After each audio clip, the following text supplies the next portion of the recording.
Uh, okay, I'm audible. Okay. Hi, greetings to all, respected teachers, my dear friends, and honorable guests present here.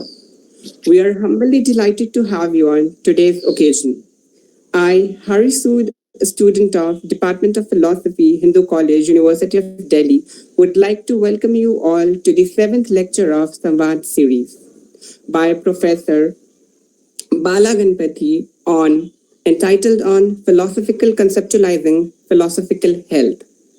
Under the aegis of Department of Philosophy, Hindu College, University of Delhi have been organizing a series of lectures known as Samvaad, where eminent scholars from different institutions are invited to deliver a lecture on various topics. As of now, today, on the seventh lecture of Samvad series, we have Professor Bala Ganpati with us. Thank you so much, sir, for joining us today. Let's move on to the little introduction of Professor Bala Ganpati, sir. Professor Bala Ganpati, sir, has been teaching philosophy from past 2 decades. His interest is in Indian philosophy, social political philosophy, and Buddhism.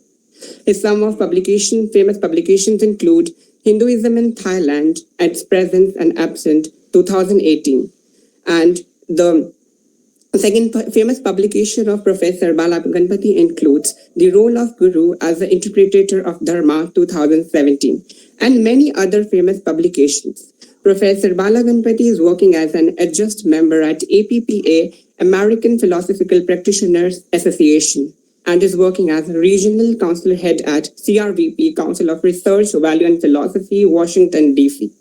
Thank you so much, sir, for joining us today. Professor Bala Ganpati has also been a governing body at Metri College, University of Delhi from 2018 to 2020, and now working as a governing body at Bhagina Nivedita College, University of Delhi. Professor Bala Ganpati was also elected as a constituent member by the UGC New Delhi for the LOCF Philosophy 2018.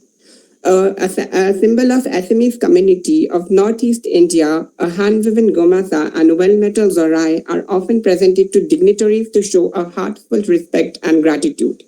As the honor of respect and gratitude, we would like to felicitate you, sir, virtually, though we would have been happier to do it in offline gathering. Our hand-woven gomasa with this intricate design is no less an ornament to felicitate guests, with the zarai, which is used as prayer, offering tray during prayer, and to serve beaten lead to the guest. Thank you so much, sir, for taking out time today and joining us today. Note: Principal Madam has sent us best wishes for this session, as she is not able to attend the session due to her pre-committed meeting. For the further session technicalities, I would like to request everyone kindly mute yourself so there is no auditory disturbances, and the questions can be dropped out into the chat box at the end of the session or can be asked by individual by muting himself or herself at the end of the talk. Thank you so much for listening me patiently, and I would like to handle the platform to Professor Bala Ganpati Nath, sir. Thank you so much.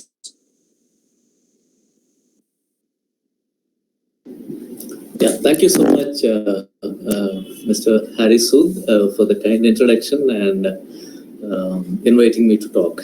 Okay, Dr. Ananya Barua, teacher in charge from Hindu College, and my colleague. It's because of her efforts that I am here today. So I'm really grateful to her for this kind invitation. And Mr. Dasari, Naren Dasari, who was in touch with me with regard to the modalities and the program details. Other friends who have joined us today, and dear students. The theme that I have chosen today for today's talk is conceptualizing philosophical health. This obviously raises some concerns, serious concerns of title itself, in the sense that what is this philosophical health, right? People would look at that. How do you look at philosophical health? How do you define philosophical health? And is it same as biological or physical or psychological health as well, or is it going to be anyway different from that? If it is the same, why should we call it with a different name, right? That would be the major concern. And is it a given one, or is it something that you have to nurture? If it is a given state, then you don't have to nurture. And if it is not given one, then probably the question comes, how do you nurture philosophical health, right? And also, if it is to be nurtured, is it a state or a process? How do you look at health? Is it a state, okay, a particular state, or is it a process, okay? And also, are there any similarities with regard to the nature, content, and maintenance of physical, psychological, and philosophical health, or the general questions that come to the mind? I am not going to address all these questions, but I just wanted to inform the students who have joined us today that all these things would definitely come to the mind and try to complicate our minds. Okay, so I'll try to, for today's talk, I understand that we have the fresh students of philosophy as well among the audience, and I would be basically addressing the young mind, so I would try to avoid too much of jargon, and I'll try to simplify things as much as possible so that you would understand what I'm trying to communicate. Okay, so let me see how successful I would be in this regard. Okay, so having said that, friends, I don't know how many of you have heard about philosophical counseling. Okay, some 6 years back, I gave a talk on philosophical counseling at Shyama Prasad Mukherjee College.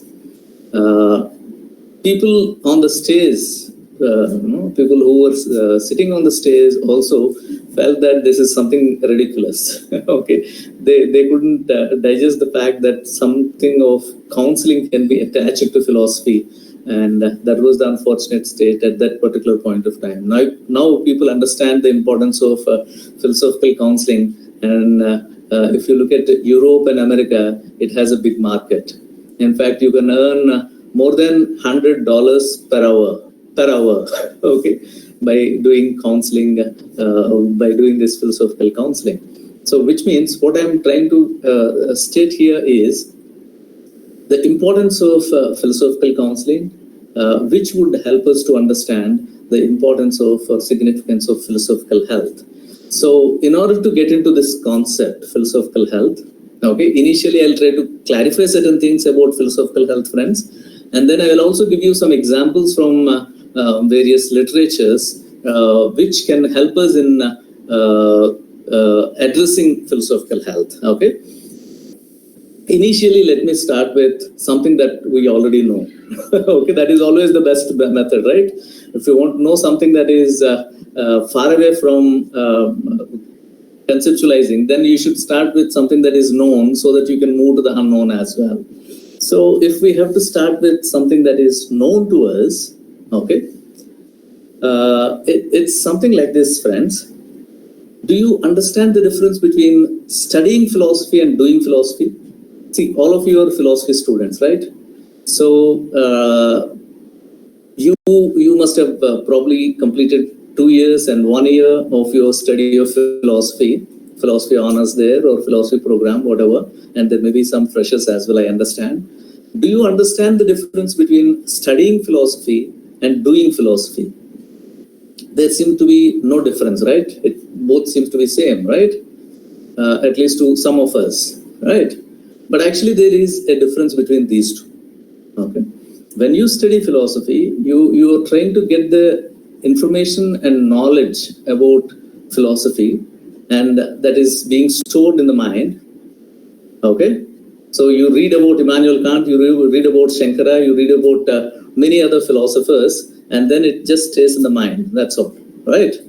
But doing philosophy is what is at the core of philosophy that you have to understand. What Shankara was doing, what Immanuel Kant was doing, okay? What are the basic questions that they were addressing, and what was the methodology that they were using, and then trying to use them in your own life, okay? So once you get the knowledge, how do you use that is also very important. So doing philosophy is more important than knowing philosophy.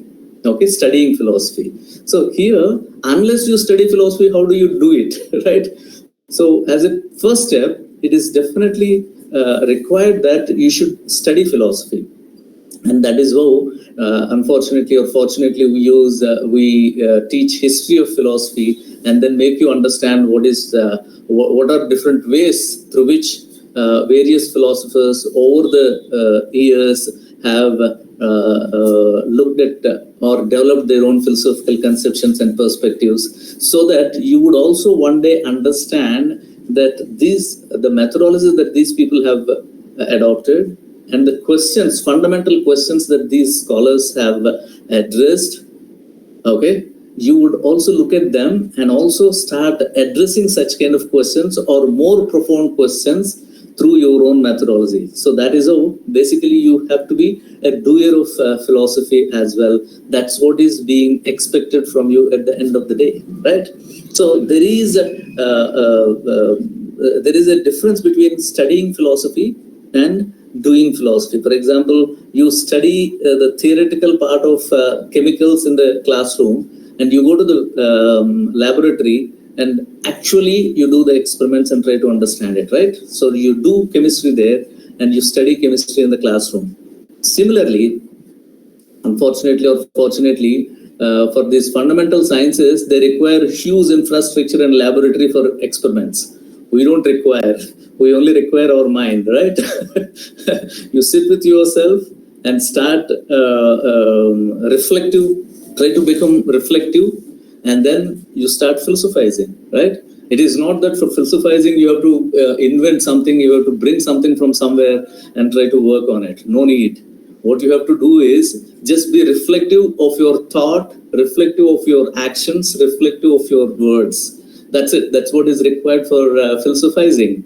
And then see how well you can go further in your own life. So it is also, doing philosophy is also a journey, personal journey of the individual from a particular stage to a better position. Okay, so it is that way a process that we have to understand. So that is how. What is it that is happening here is what is it that is very important here in this doing philosophy is self-reflection, reflectivity. And then it is not just reflecting on anything that is around you, that is also important. It is also that you have to reflect on your own self. Okay, so this is one clarification that I would like to give. So what is it on which we should reflect? The question that comes forward, whatever discipline that you take, whatever profession into which you are, the question that comes forward is, what is the goal of life? What is the meaning of life? Whether you are a student, whether you are a teacher, whether you are a prime minister, okay? What is the goal of my life is the thing that comes forward time and again and tries to disturb us. What we do is we consciously snub that question and try to go further in our life. But actually, as students, undergraduate students, you cannot even snub, because it comes again and again into your mind that what is it that you are going to do next, right? So which means, what is your goal? Always this question comes forward and disturbs most of you, right? So you have to respond to that. You cannot say, I don't want to respond to that. So if this question is so important and so fundamental to each one of us, that what is the goal of life and what is the meaning of general, meaning of my life and goal of my life and meaning of life in general. These are the important questions that come forward. And mostly we understand that it is the peaceful coexistence, right? At the general level, we understand that it is the peaceful coexistence which is more important. But how to reach that peaceful coexistence is a very important thing. And what is this peace that we are talking about? How do we conceptualize this peace is again a very troubling kind of one, because for some people, peace means maintaining silence, right? So if maintaining silence, the very addition of the term maintaining says that there is a force that is applied in maintaining the silence, which means it is no more peace. There is already a rupture that is existent there, there is violence that exists there, right? So how do we conceptualize this peace? And I would understand basically with reference to this peaceful coexistence of the individual, and this peaceful coexistence, individuals' peaceful coexistence with others. It is also individuals' peaceful coexistence with oneself. Okay, only when you are at peace with yourself, you can be peace with others. If you are not in peace with yourself, you can never be in peace with others, right? So if you are in a disturbed state, even if a peaceful guy comes to you and talks to you, you would react in a different way. So that is how the individual's peace is very important. And this is where I call peacefulness as being real, conscious, and happy. Okay? You have to understand the reality of your situation, and you have to be conscious of the situation into which you are thrown or pushed. And also, you have to be, by being real into a real situation, and by being conscious, you have to try to or achieve some form of happiness. And this is what in Indian tradition we call Satchidananda, Sat, Chit, and Ananda. Okay, I'm just simplifying things for all of you to understand. Okay, so this is a state that we try to achieve. Okay. By saying this, what is it that I am trying to hint? Am I saying that this is a sort of a state of philosophical health? No, I am not even saying that. Okay, and how to achieve this is also again a problematic proposition that we have to enter into a little. We will enter into that a little later. Now, for the time being, in order to make you understand the fundamental importance of philosophy, let me, since there are many students, let me tell you one thing, friends. How do we understand the importance of philosophy? People say philosophy is important, but we also understand that people don't know what is philosophy, right? There is a huge misunderstanding with regard to philosophy, thinking that it is only a religious kind of study. And some people even even our own colleagues in some other departments think that it is only a religious studies, right? That is a part of philosophy. But philosophy of religion definitely forms the part of philosophy, but it is only a minor part of philosophy. And beyond that, there is so much that we discuss in philosophy, right? But this kind of misconception still exists among the general public and also among academia, other academic colleagues as well. And along with this misunderstanding, we also have another misunderstanding that philosophy is beyond the individuals. Okay? It's somewhere there. Philosophy means it's somewhere there. It's not within us. So that's how it's nowhere related to the individual life. Rather, it is something like metaphysics, going beyond the world. In order to explain this, let me help you, friends. Like, let me give you an example of metaphor of computer. Okay, all of you are aware of computers, right? And what are the components of computer? You understand that it requires hardware, and hardware is a very important component. Without hardware, you cannot have computer at all, right? So that's how hardware is a necessity. But is it that hardware is sufficient? No. You understand that hardware is insufficient.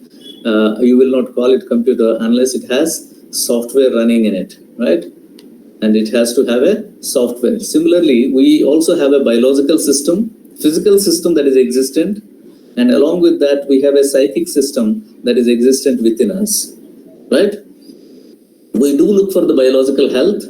Okay, biology is very important. Physical health is very important, and it is not that that is sufficient, but there is another component called psychology, which is also a very much part of the individual organism. And when it comes to computer, is it that hardware and software are sufficient? No, there is another third important component that is required, which is more basic. That's operating system. Okay, unless you have operating system, none of these softwares work, right? Similarly, philosophy for an individual works like an operating system. Okay, unless you have that, your psychology, you cannot talk about psychology and the biology, because it works as a background and makes these things possible. Okay, And some of you may say that even operating system is a software.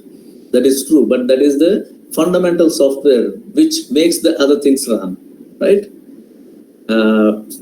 When I'm saying this, unless this operating system is free from errors, unless this operating system is clear, you cannot have the software running in a proper way and hardware basically running in a proper way. So that is how computer, in order to make the computer work well, what is required is the fitness of, or the correctness, appropriateness of this operating system. Similarly, even for the individual, what is required to be clear is the philosophical system, okay, which works like an operating system. Now that I have made a point that philosophy is so fundamental like operating systems to the individuals, how do I justify that, right? Because I'm only talking, but how do I justify saying that philosophy is such kind of important thing as it is with the computer operating system with the computers, right? So how do I do that? Let me explain it this way, okay? For instance, you act in the world, right? Whatever we do in the world is in terms of our action. Our interaction with the world is through our actions, right? We look at the world and we act in the world. I hope you are getting what I'm saying, right? Say, for example, Himasweta is here. If we were sitting in the physical space, then probably I would have given a pen to Himasweta to hold, right? I would have gifted a pen, okay? And she would have received it, right? And it could be that instead of pen, I can also give a religious symbol to her. A faith which she believes. So then the way she receives that religious symbol would be different from the way she receives the pen, right? The way you receive the pen would be different from the way you receive the religious symbol that you have faith in, right?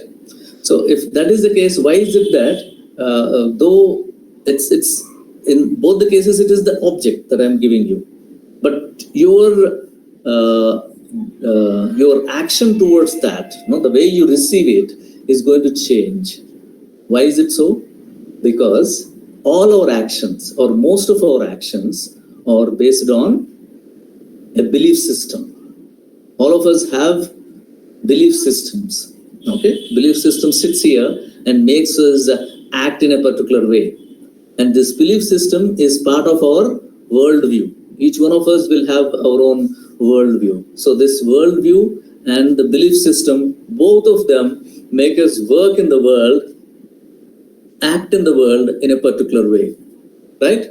So basically action is dependent on the belief system that I'm saying, right? So this belief system and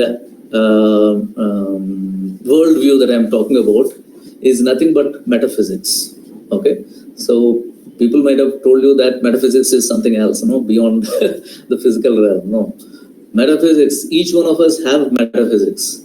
And this metaphysics is within us. It's not outside us, right?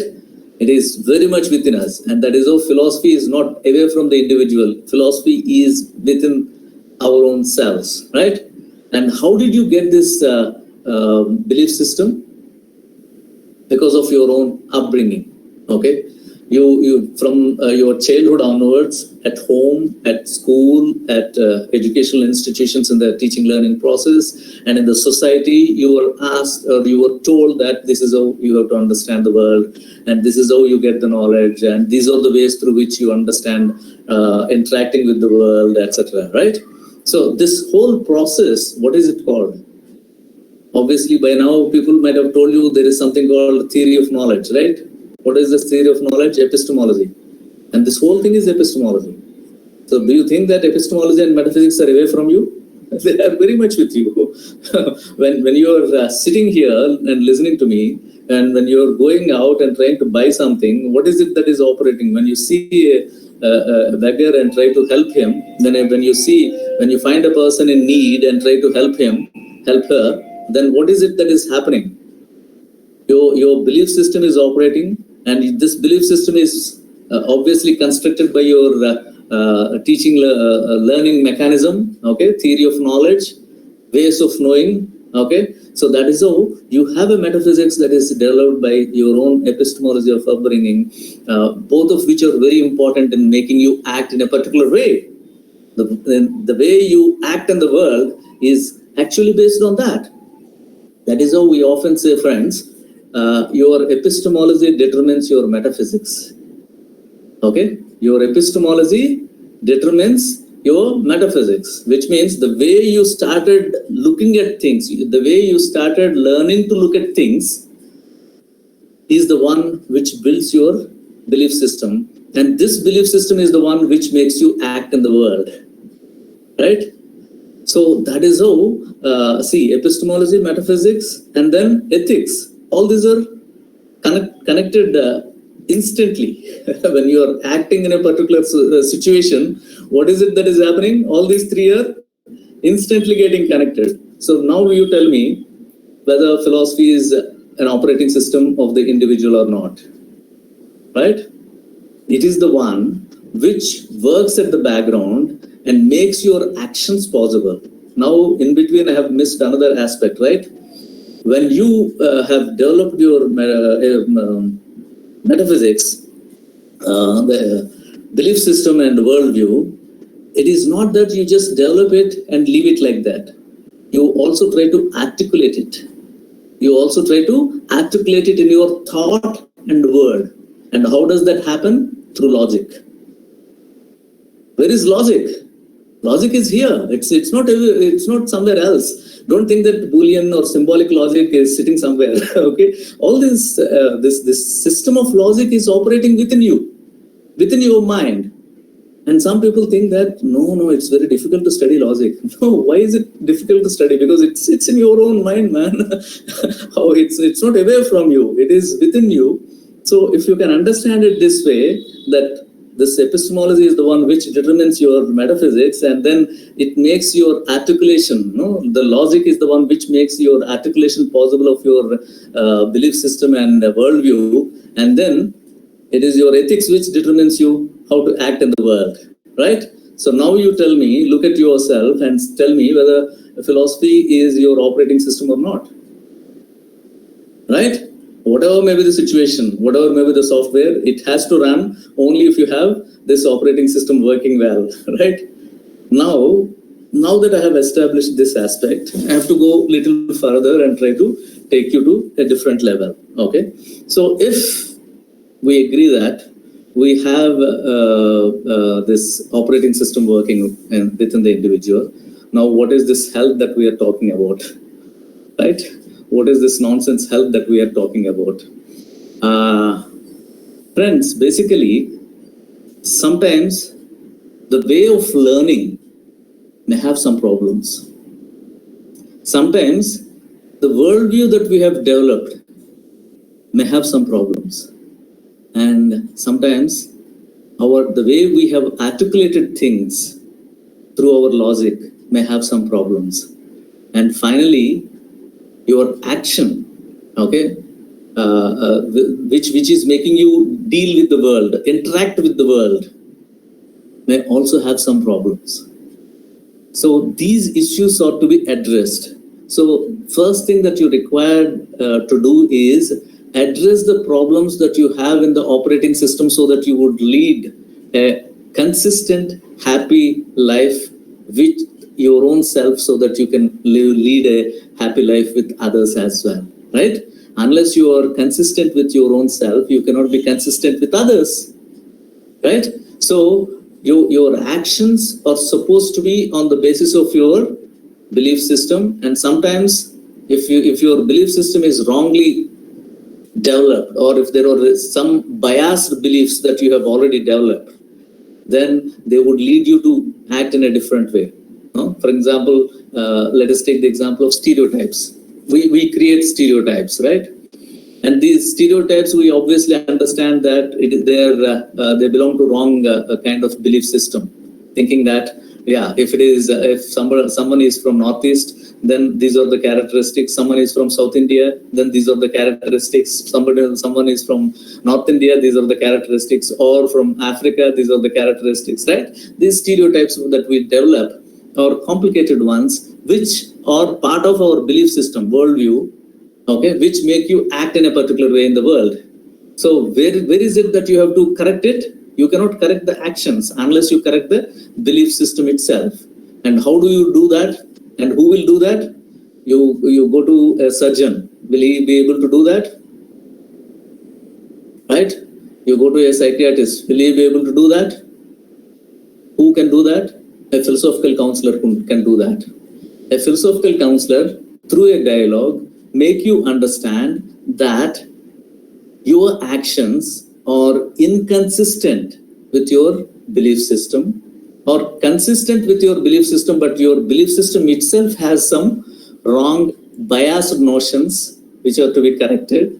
And these biased notions are developed because of your own wrong methodologies through which you have acquired the knowledge. So these methodologies are to be corrected, right?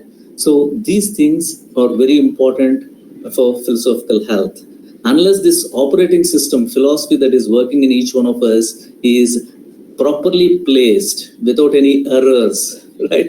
Only then you can have the psychological and biological health coming up, right? So that is how the philosophical health is the one which plays a significant role in sometimes determining your psychological health as well. That is how people talk about placebo effect. What is it? No, it's something related to that. So having said that, if you look at Indian health system, medical system, Ayurveda, it is explained that there are three A's that exist in the body, Vayus, three Vayus that exist in the body, Vata, Pitta, Kapha, okay? And by looking at these three, they explain, okay, the health condition of the individual, okay? By examining these three A's that exist in the body, traditional Indian medical system assesses the health of the individual. Similarly, when it comes to philosophical understanding, we also use three things: Manasa, Vacha, Karmana. Okay, Manasa is the mind, the thought, and Vacha, the word, and Karmana. Karma is action. Okay, so we always say in the tradition, in the classical Indian tradition, that these three aspects are very important for the individual. So the operating system basically works on these three: thought, word, and action. Okay, and these three are basically interrelated, as Vata, Pitta, and Kapha are interrelated. Biological system is interrelated. These three components of biological system are interrelated. In the similar way, Manas, Vak, and action, karma, are also interrelated. Okay, they are not just interrelated; they are also interdependent.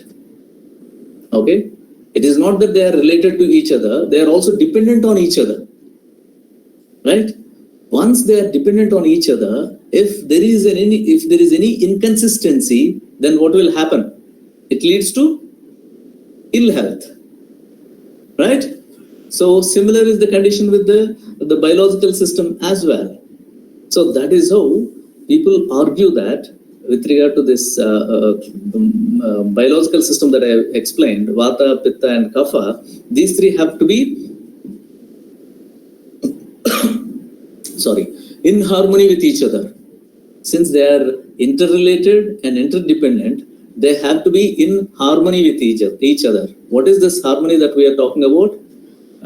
They have to be in whatever extent, whatever possible extent that they are supposed to be. Only that much should be there. If there is any excess, if there is any flexibility in that, if there is any fluctuation in that, that leads to disturbance of the health. Similarly, whatever you say, whatever you think, whatever you say, and whatever you act in the world has to be consistent. Okay, persistently consistent. And this consistency is, self-consistency is very important. Unless this harmony exists within the individual, he cannot be at peace with himself. As I said in the beginning, what is the goal of life? It is basically peaceful coexistence. And if you want to be at peace with yourself, what is it that is required? Your thoughts, your words, and your actions have to be consistent with each other. And we also use the word alignment. Have you heard this word alignment? For example, if you have a four-wheeler, if you take it to the garage, what they say is we have to look at the wheel alignment. Okay, there are four wheels, and they say all these four wheels have to be in alignment. So what does it mean? They have to be in alignment with each other.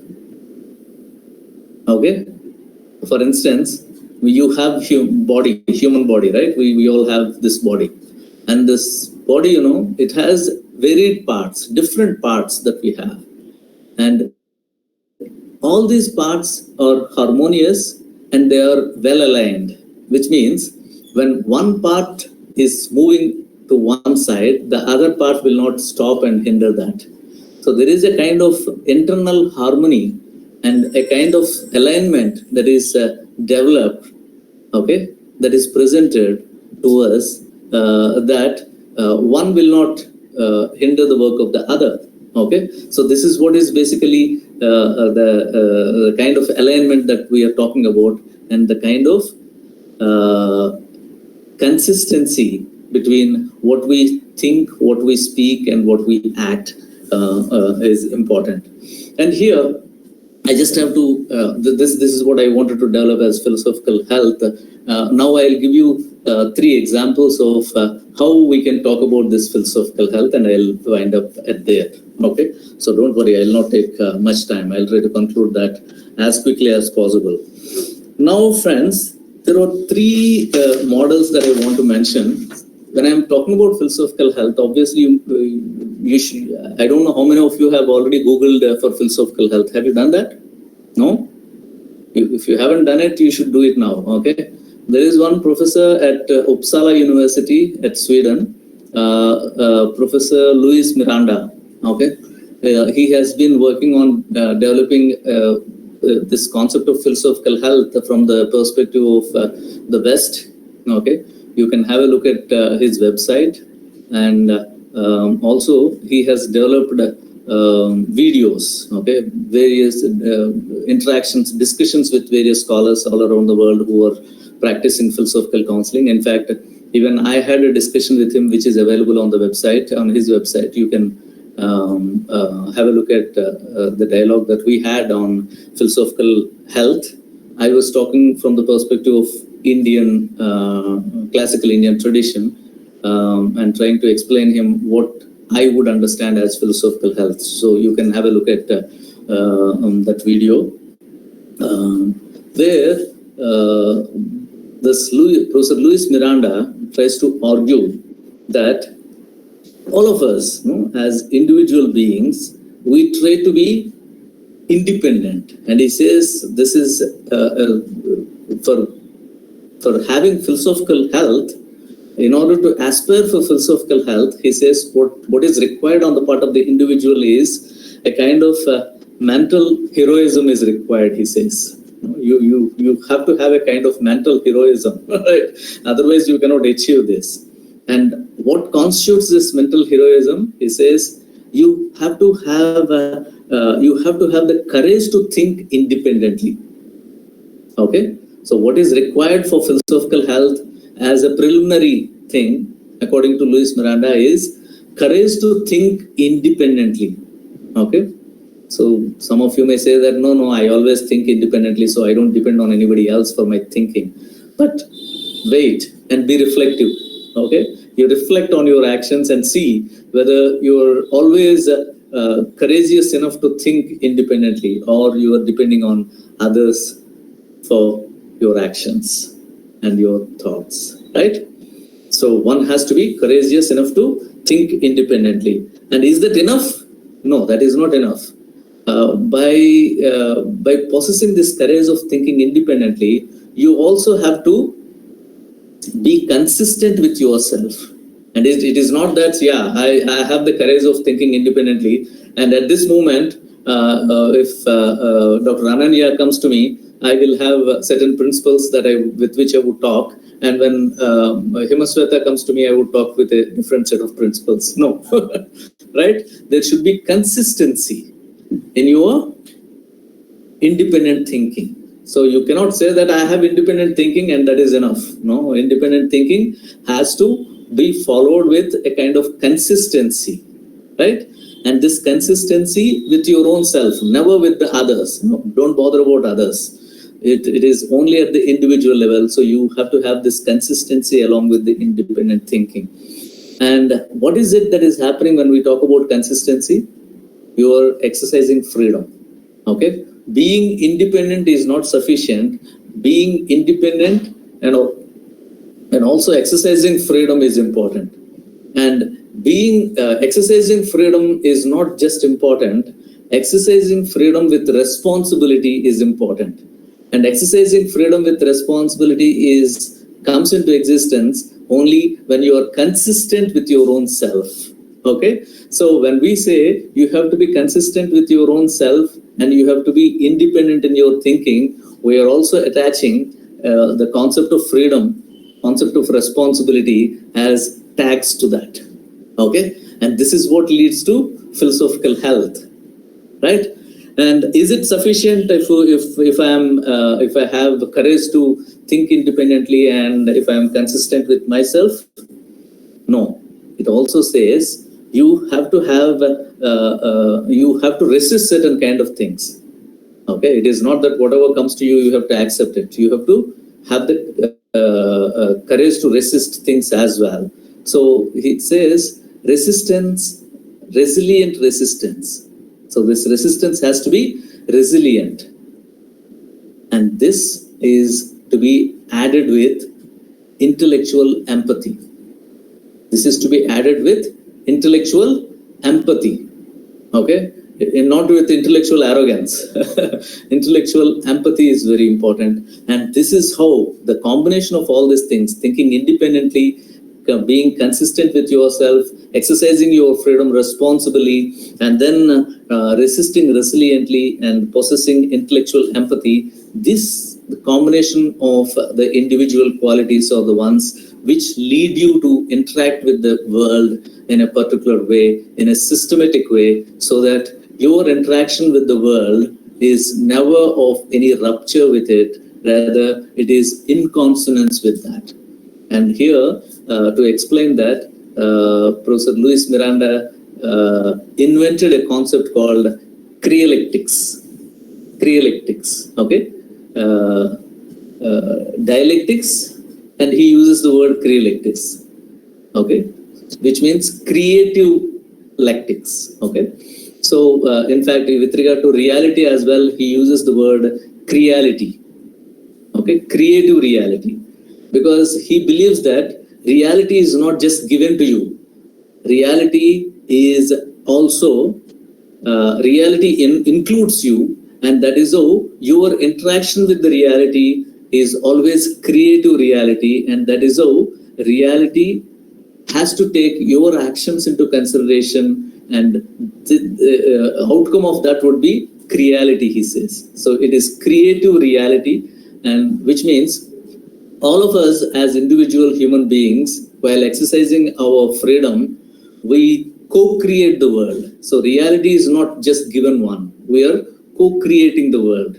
In the process of co-creation, we are also participating in the creating the reality. So that once you understand that, you understand the importance of responsibility. Say, for example, all of you are students of Hindu college, right? So once you understand that whatever actions that you are doing is directly or indirectly going to affect the college, you will understand the huge responsibility that is behind you, right? So you refrain from doing certain kind of things because of you. It may be that the name of the college may get spoiled. So you refrain from yourself, right? So that is very important. Okay, so because you are co-creating, see, the college image is nothing but the behavior of all of you, right? How does the good name to the college comes into existence? It is obviously because of the behavior of your predecessors and behavior of you. Nothing more than that. Otherwise, it is only bricks and mortar, right? It is you and your predecessors who have made the college what it is now, right? Which means it makes us understand the responsibility that we have towards our predecessors, not just predecessors, the responsibility that we have towards our successors as well, right? So that makes us understand the huge responsibility that we have. So basically, once we understand this co-creative role, we also try to be aligned with the reality that is given, that we are co-creating, and that is our responsibility towards other beings and our responsibility towards the reality that we are creating becomes more profound. Okay, so that's what he calls philosophical health, the alignment of the individual with the other beings and with the world that is given to us, okay, with which we are constantly interacting and co-creating, is important to build the health of the individual. So that's what he calls philosophical health, right? So this is one model that we have. I have two more models. Quickly, I'll try to talk about them and stop. One model is the one that I frequently talk about from Bhagavad Gita. Okay, all of us know, friends, that knowing and doing. Is there any difference between these two? We know and we do, right? We always see these two to be dichotomous, because is it that by knowing you would act accordingly? We think that this has to happen that way. Say, for example, I know that there is fire. Fire burns my hand, and obviously my actions would be in consonance with the knowledge that I have with regard to the fire, right? So I will not touch the fire directly. I'll try to, if it is required that I have to hold the fire, I will try to use it, hold it through some other means, right? So which means the knowledge of the fire helps me in acting in a particular way. So which means my action, doing, is dependent on my knowledge. But it is also that most of the times, though we have the knowledge, we don't use it in our actions. So for example, we all know that we should not lie, but at times we do, right? We don't mind. And similarly, there are so many things that happen. Like during this pandemic, we all know that we have to follow these protocols, but still, sometimes we think that, yeah, chill, that's okay, because so far I'm safe. So I assume that even if I don't wear the mask, I would be safe, right?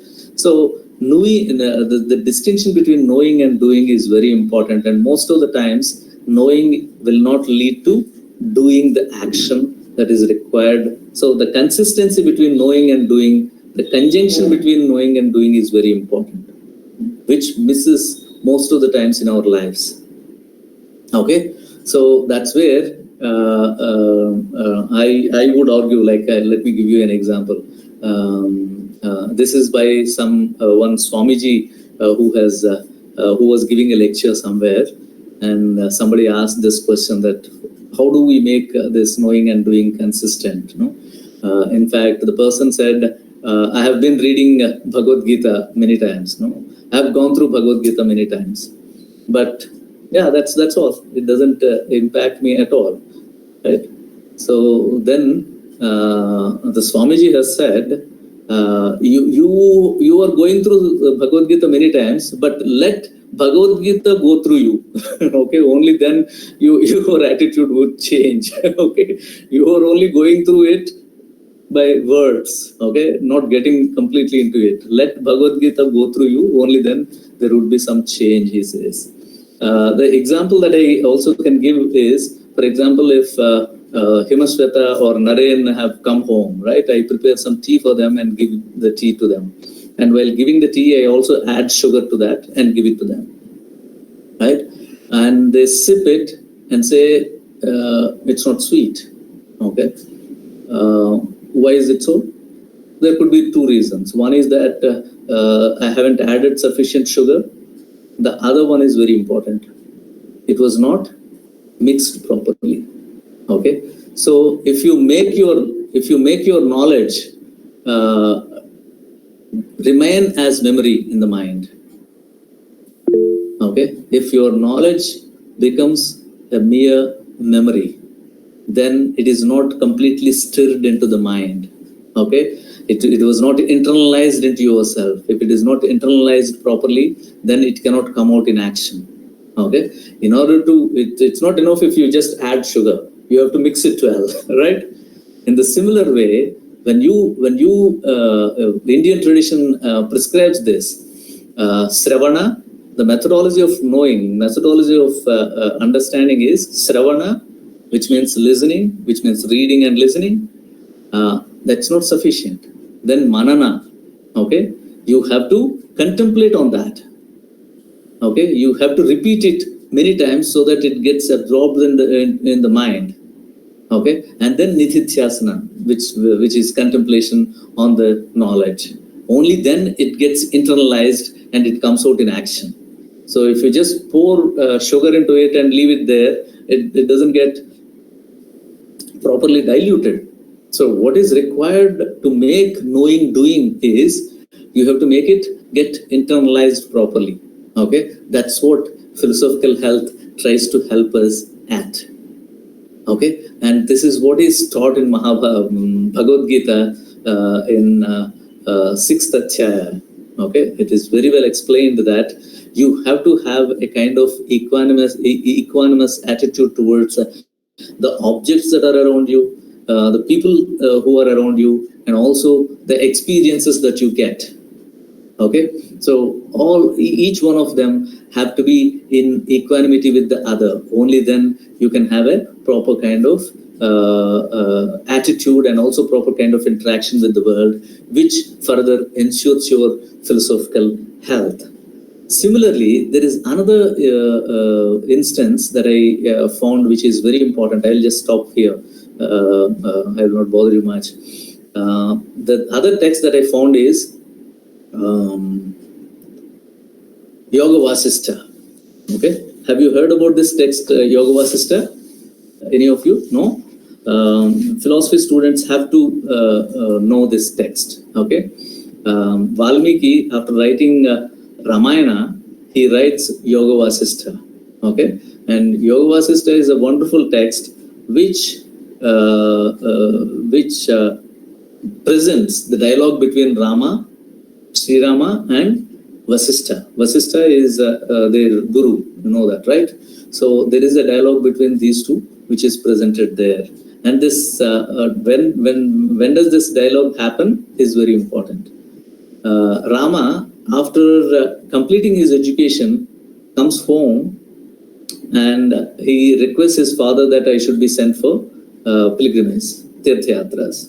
And he goes around all tirthas and comes back. And then he develops a kind of disorientation towards his life. Okay, every aspect of his life. And his father Dasharatha is fondly in love with his son, right, elder son Sri Rama, and he gets very disturbed because Sri Rama is losing his orientation towards everything that is around him.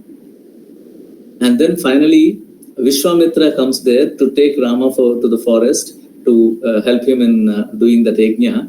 And in that situation, there is a dialogue that happens between Rama and Vasistha in the presence of Vishwamitra. Okay, this is a part of Ramayana, but it's not a part of Ramayana, but it's a part of the story of Rama. Okay, where I think that could be the first case of depression. Right? First time we find somebody, and somebody is not an ordinary person. Okay, and an incarnation of Vishnu comes forward and says, "I'm not comfortable with myself. I don't know what to do." Okay, I'll just read out, certain slokas from this text. He says, Rama says, "Nahan Ramo name vancha bhaveshu nachime manaha Shanta asitumichami swatmaneva jinovayatha. He says, I am not Rama. No, I am not able to bear this. I don't have any desires. Okay? And what I want is happiness, Shanti. Okay? And similarly, he also says, Kimna medam bata sukham, yeyam samsara santatihi, jayate mrtaye loke, mriyate jananayacha. So what is this? What is this sukha that we talk about? And what is this world and children that we talk about? We are born and dead in the world again and again, only to reborn, only to born again and to die. Okay, so he gets into such kind of depressive attitude and depressive mindset, and he says, "Kim me rajyana kim ho gayi, oham kimidam agatam." Okay, why did I come into this world? When what is it that I am doing? I'm not able to understand anything. I don't want to continue this life. This is the statement. These are the statements of Sri Rama that we come across in Yoga Vasistha, where then Vasistha comes forward and makes him understand that this is very good that you have reached a kind of vairagya, dispassion, okay, but this is not the end point. You have to go further and you have to inquire about your own self, and that is how he makes Rama do a kind of self-inquiry, and which leads him to understand the nature of the world and nature of his own self, and then that is how he attains his own philosophical health. Okay, so a classic example that I find in the classical Indian tradition with regard to philosophical health and the proper discussion of philosophical counseling is between Rama and Vasistha. Okay, so what I mean to say is there is a kind of consistency and alignment in the thoughts and words and actions of the individuals, which leads to philosophical health. Let me end by just pointing out one aspect, friends. We all use the word honesty, right? Honesty, and we think that we have to be honest. Anybody has any disagreements with me? I hope no, right? So, what is this honesty? Do you find any word for honesty in Indian tradition? No. You know how honesty is explained in Indian tradition? Honesty means consistency of one's thought, word, and action is understood to be honest or being honest. Okay, so honesty means it is not taking money or anything. Okay, honesty here very well explained in terms of consistency and alignment of thought, word, and action. Okay, so which means you would understand by this that how important it is to take care of these three components, which are an outcome of the operating system that works very well within you. Okay, so that is how the philosophical health that I am referring to is the basic and foundational kind of one for any further kind of health that we can talk about. Okay, so I will close by some of you may think that I am extending the concept of health too far, right? Some of you may think that this guy is extending health too far into other areas as well. Basically, health is the biological and physical, related to biological system alone. But in fact, if you look at the history, friends, until 19th century, physical health was not important at all. Nobody bothered about that. Only during Victorian age, it has gained some prominence, and now we talk about physical health. Similarly, the psychological health that we take it for granted now, okay, is also a recent creation, recent trope that we have invented. Okay, so which means what I mean to say is even philosophical health, it may look probably ridiculous to us at this point of time, but it has its own foundational role to play in all our lives, especially in the post-pandemic world. Because even during the pandemic, we have understood the importance of philosophy and philosophical systems, philosophical counseling and philosophical health. That is how it is very important to me. And how the question that comes forward is, how do you determine philosophical health? We know how to measure my favor, but how do I measure my philosophical health? Is it possible? No, right? We don't have sufficient apparatus to measure our philosophical health. Similarly, who will do it? Who is trained sufficiently to measure my philosophical health?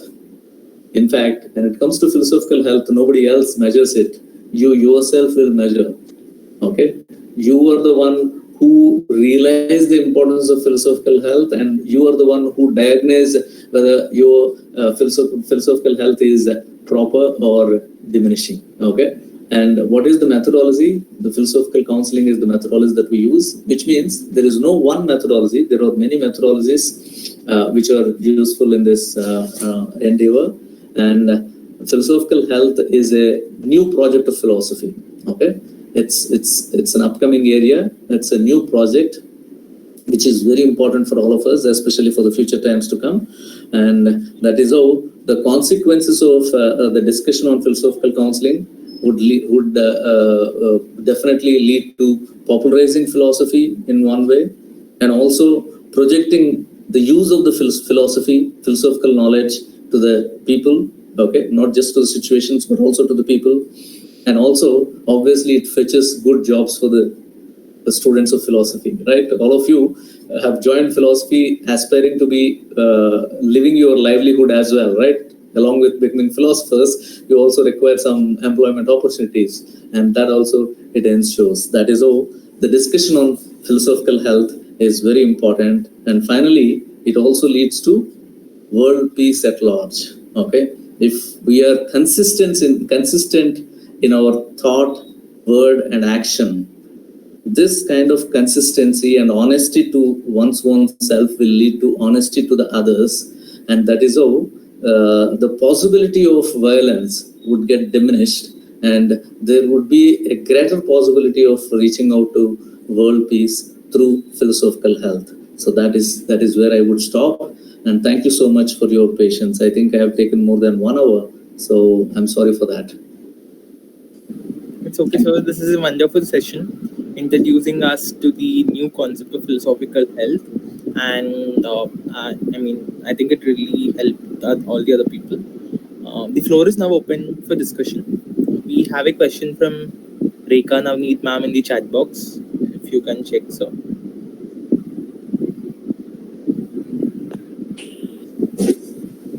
Thank you, Professor Bala, for this wonderful lecture. Thank you.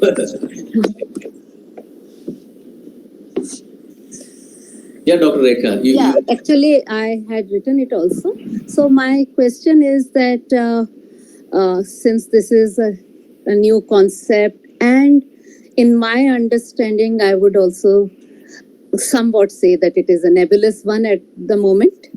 But and why so? Because I feel that much as we may try and perform in a philosophic way, or use our actions responsibly, or conduct ourselves in a particular way which may be philosophical as well, but in a way we need to necessarily have a background in philosophical theories.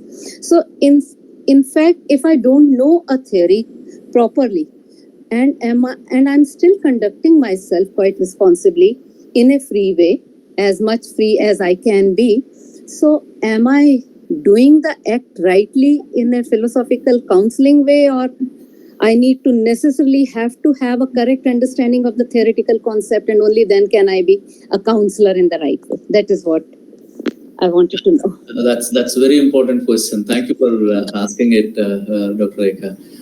In fact, this reminds me of, let me say it this way. There can be a cycle mechanic, right, who has studied engineering or IIT, but he does the work perfectly, right? Right. So that's possible. It is a skill, of regulating one's own life, but only when it comes to prescribing it to the others, it may require deeper knowledge of philosophical conceptions as well. But for regulating one's own action, knowing the framework may be sufficient. This is what I assume, but I still doubt my own answer. Okay, I may change my position later on as well. Yeah. But I would believe that unless we have the knowledge of these philosophical concepts, it would be difficult to enter into a dialogue. I'm talking about philosophical counseling. Unless you are aware of various philosophical positions and also the intricacies of them, you will not be able to properly, appropriately use a particular philosophical method for a particular philosophical concern of a client. So this requires prior knowledge of various philosophies. Yeah, even I feel so. Yeah, but then it's just that somewhere, as you have very rightly pointed out, that I may have a skill, but probably my knowledge of the discipline will add finesse to it, if I can use that a metaphor or analogy. Yeah, absolutely. Yeah. Thank you so much. Thank you so much. That was a brilliant lecture. Thank you. Thank you so much. Yeah, I see. We have some more questions in the chat box. Yeah, Himasweta has written, can you please elaborate on the same, the intellectual empathy? Yeah, see friends, basically what I was referring to is all of us, when it comes to our intellect, we always have intellectual arrogance. Instead, what is required if you're a true intellectual is to give space to the others as well. Okay, and also if the intellectual arrogance is because of the view that there is a hierarchy and I am at the top, okay, or my view of my rationality is the only correct kind of one, okay. So this leads to a kind of intellectual arrogance. So what I was referring to when I'm talking about intellectual empathy is giving space to the other as well and listening to them, and also thinking that as per their own understanding, as per their rationality, it may still have a valid point. So that leads to giving space to the other. Well, that is what is very important in this intellectual empathy. That's what I was referring to when I used this word. And I see another question from Trideep. If I understand this belief system properly, it reminds a lot of Martin Heidegger's concept of truth, aletheia, whereby he said that everything in the world is interpretative. Things are assigned different meanings depending upon who perceives it. For instance, one may see a 10 rupee note and understand it as money, but to cultures without the concept of money might just perceive it as a mere piece of paper. So how similar or dissimilar is it to this Heideggerian concept? In fact, when I am talking about belief system, I was not referring to Martin Heidegger. I was only trying to explain you that you operate, you have a metaphysics. That's what I wanted to establish. Because my point there was more to say that philosophy is not beyond the individual.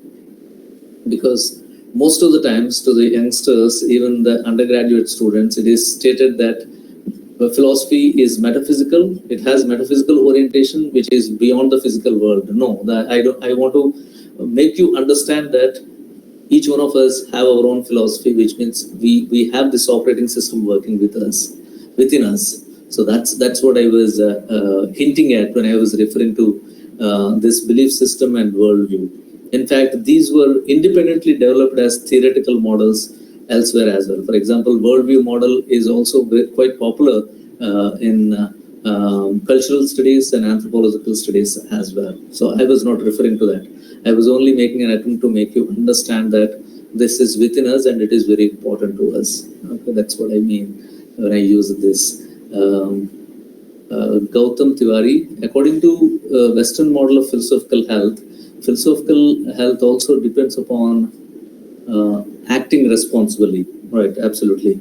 In some situations, the notions of acting responsibly differ with different people. For example, euthanasia, and so how to decide who is acting responsibly? A very, very important question, Gautam. Yeah, it is true that acting responsibly sometimes differs from situation to situation, and also probably from culture to culture and person to person. It may appear that so the Indian tradition always says you act responsibly, and acting responsibly has to be consistent with one's own self.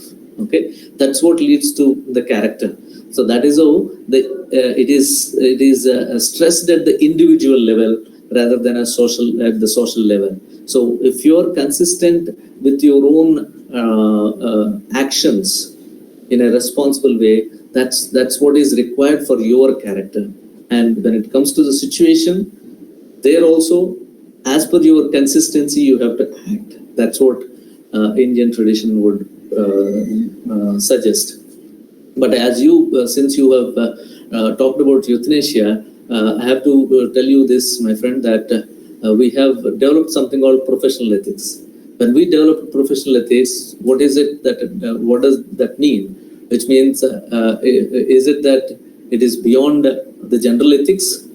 No, we understood that when we are into professions, there may be a clash between the ethics that we follow in general life and the ethics that we have to follow, we ought to follow, being a part of the profession. So whenever there is a conflict between these two, we thought the ethics of the profession has to take a lead, okay, has to be followed. So that is how the distinction is made. And obviously in that kind of a situation, whatever the profession demands has to be followed rather than following the general ethics. So that's how I would respond to that. Bhavna, sir, can you please elaborate on how we can use creative dialectics in order to achieve philosophical health? See, basically, this gives me a wonderful opportunity, Bhavna, to explain a very interesting concept called poiesis, autopoiesis. We have understood ourselves as human beings that we are autopoietic. Autopoietic means we can create ourselves and we can sustain our health. Okay, autopoietic being is basically it can regenerate itself. It can also maintain its health. Okay, so we thought we are of such kind of beings, and the example for that is human cell. We are made up of cells, right? And the human cell is autopoietic in the sense that it creates its own replicate, okay, its own replacement, and it also maintains its own health. Okay, so that is how human beings were also understood to be autopoietic. But in the recent past, we understood that human beings are not autopoietic beings, rather they are symbiotic, okay, which means they are part of co-creativity. We co-create the world. We co-create the world through our actions, and while becoming a part of this co-creative activity, we also create our own selves. And it is not that you are creating your own self, and in the process, all the other people are also participating in the creation of your own self. So once you understand that you are not an autonomous being who is trying to react to the world, and in fact you are part of a larger whole where everything impacts you and you impact everything else, right? Then you understand that through your actions in the creativity, okay, the creative dialectic that he refers to, okay, you also maintain your own health and the health of the cosmos around you. So he was using this as an ontological concept, relating it to cosmology, basically. I would please get in touch with me. I would share some of the articles with regard to this crealectics. You would be able to get better understanding of that through reading those articles. I have a question. Good Yes. evening, sir. Shraddha here. Oh, Shraddha, please. How is it? Thank you for that lecture, sir. It was very, very interesting. My question is more clarificatory and also maybe a little. I mean, perhaps because I'm sort of being introduced to this for the first time. But I was wondering, in general, when we look at the conception of health itself, there are different ways in which we understand what health is. So, for instance, from the point of view of positivist medicine, we have a different conception of health. From the point of view of Ayurveda, we have a different conception of health. And now, when we're speaking about philosophical health here, how do we sort of classify it? And I'm asking it more in terms of a theoretical clarity here. Yeah, basically, I was not talking about philosophical health at the level of biological health. That I made it very clear, right? And Yes. I was also making it clear that it is not at the psychological level as well. Okay. So, in that particular sense, that's how I was stressing this point that philosophy is at the core of the individual, and that is how I was using the metaphor of operating system. And taking care of the errors of the operating system is very important, because that's what decides your epistemology and your metaphysics and the way you talk, okay, articulate things, and also the way you act in the world, right?